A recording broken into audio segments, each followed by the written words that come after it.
Hey guys, it's Miss Galloway. So today, guys, what I need to do is to try and keep pace with what Friday's classes we're doing. So because you guys have another reading and vocabulary quiz coming up on Wednesday, and because I am not capable of predicting when I will get out of jury duty, if I actually have to serve, that could be a while. If I don't have to serve, I might see you on Wednesday and see the rest of your colleagues tomorrow. But I need you to check your email, check your reminds tonight, and I'll let you know what's going on there. But today, what I want to do is talk you through what the other kids got on Friday and make sure that you have the same level playing field that they do. So here we go. Okay, today what I'm going to be focusing on is the difference between how the Chinese Communist Party works and how the state works, and how reality says things actually happen versus what the Constitution says should happen. Um, I'm going to be frank, today is pretty technical. The material is pretty nuanced. You do need to take notes. You do need to be paying attention. I know that I'm not in the classroom with you, but believe me, I know that someone is falling asleep right now. Stand up, don't. Okay, so here, let's go.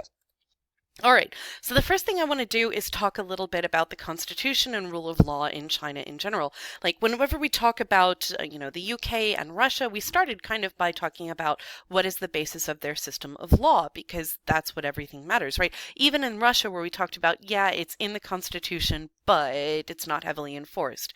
In China, here's the thing. Okay, the Constitution is theoretically the foundation for the People's Republic of China.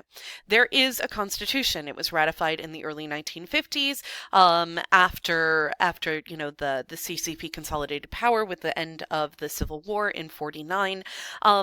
And the Constitution specifically gives power to the Chinese Communist Party. It mentions the Chinese Communist Party in the Constitution itself. That would be sort of like the Constitution talking specifically about like the Green Party, or, the rent is too damn high party or something like that. Like it's kind of odd for us to even think about, but that is the reality of it, that there is a political party specifically mentioned as the only legitimate political party in the Chinese Constitution. However, the Constitution in China is not highly institutionalized. And what we mean, of course, by that is that it's not very sticky, okay? Part of this has a lot to do with Chinese history. The political elite in China within the CCP rely really heavily on traditional informal means of power.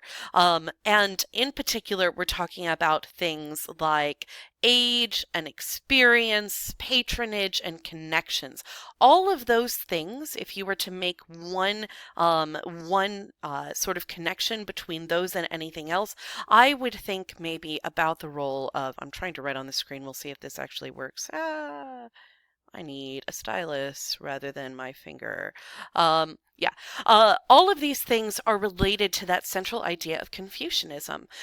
Confucianism is the dominant philosophy that's the backbone to Chinese civilization for forever and forever and forever.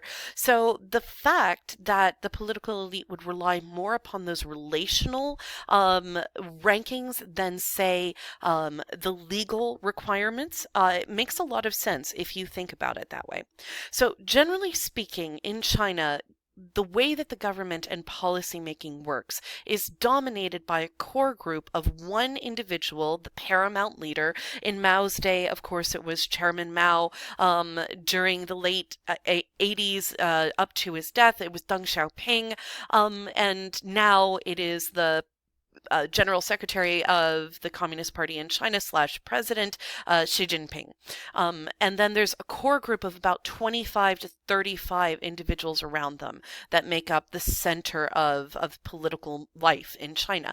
Most of those figures are usually male. There's not a very strong tradition of female politicians in the CCP, even though legally they're supposed to have equality. So, at any rate, the emphasis here is really on personal power rather than rule of law. So rule of law, remember, is that idea that the law applies equally to everybody no matter what. We can see that with UK even in common law situations. There's this idea, remember Magna Carta? There's that idea that the law applies to everyone, including the king, but not necessarily here. So the notion of rule of law is really weak in China, historically speaking.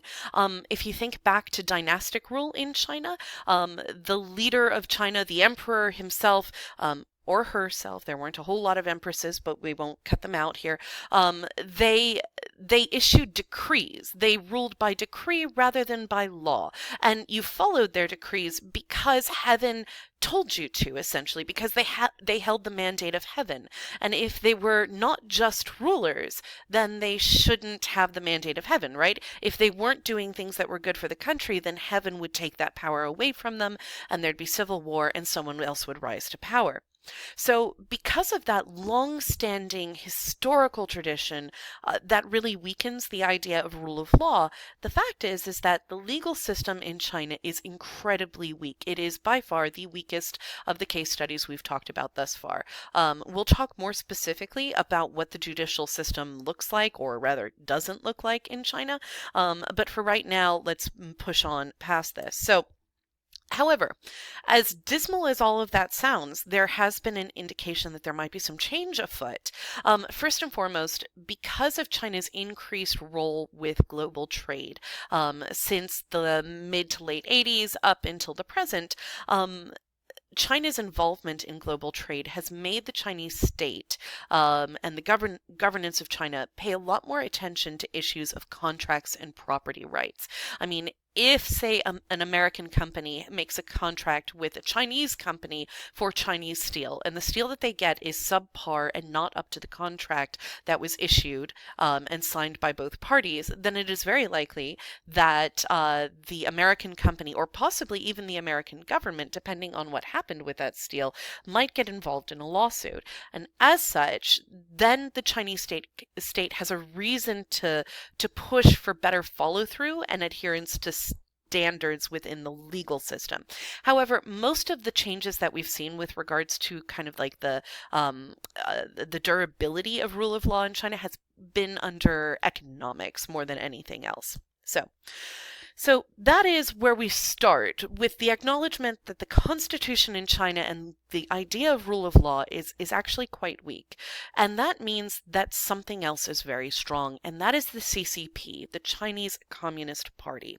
Now, the Chinese Communist Party, as we noted, really began not that long after the Communist Party was established in Russia, and even began before the USSR was in fact officially declared in the former Russian Empire. So the CCP itself is a complicated and bureaucratic nightmare, but we're going to try to walk this thing through. So the first thing that you need to know about the CCP is the presence of a major congress, major body meeting called the National Party Congress.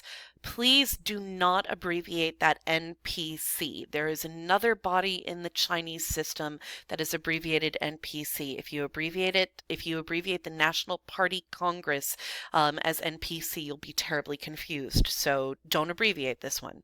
So the National Party Congress is the meeting of the Chinese Communist Party.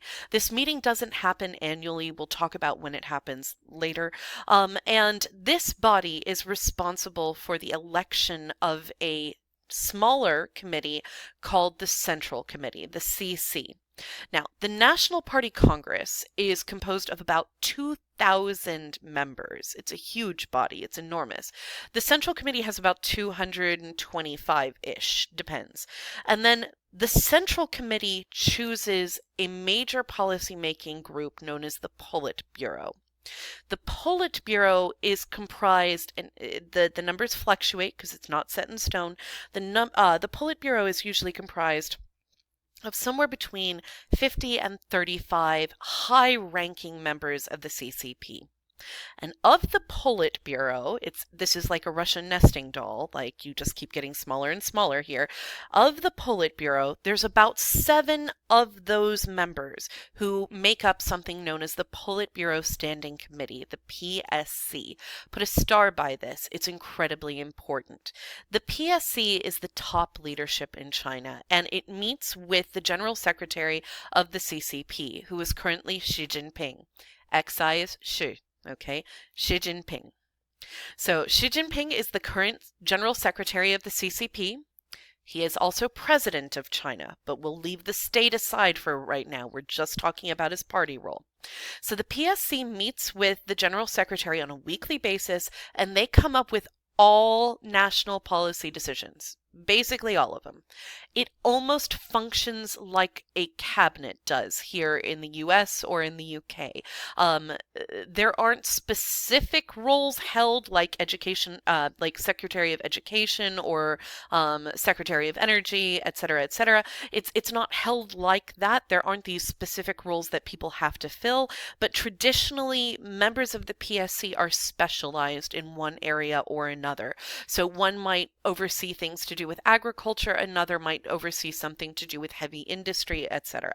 So the PSC, this is the real core group of the Chinese Communist Party. If you want a sense as to who drives policy for the 1.3 billion people in China, it's these 8 people. And that's a lot of power. So technically, all of these entities that I just mentioned, the Politburo, the General Secretary, that's what I mean by GS. GS is General Secretary. I so need a stylist. Someone get me one. Okay, General Secretary. All right.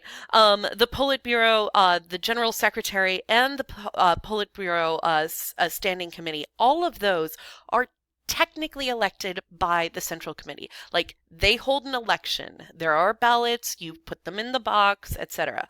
Okay, but here's the deal. When members of the Central Committee vote for those particular positions, like General Secretary or PSC, the party leaders, who are the Politburo or PSC, have already decided who the candidates are. And when the ballot comes out, each candidate is running unopposed. So what that means is that your ballot basically has people's names running for positions. Each one is an individual position. So even if you left it blank, someone out there would vote for them. And that one vote would be enough to get them elected. So yeah, there are elections in the Central Committee. However, the reality of the fact is that it doesn't matter. So these elections are purely for show. They don't really do anything, okay? So all of the candidates for these high-ranking positions, all of those candidates are running unopposed. So that's not terribly democratic. However, the members to the Central Committee are actually elected by the National Party Congress. That's the big meeting for everybody in the CCP.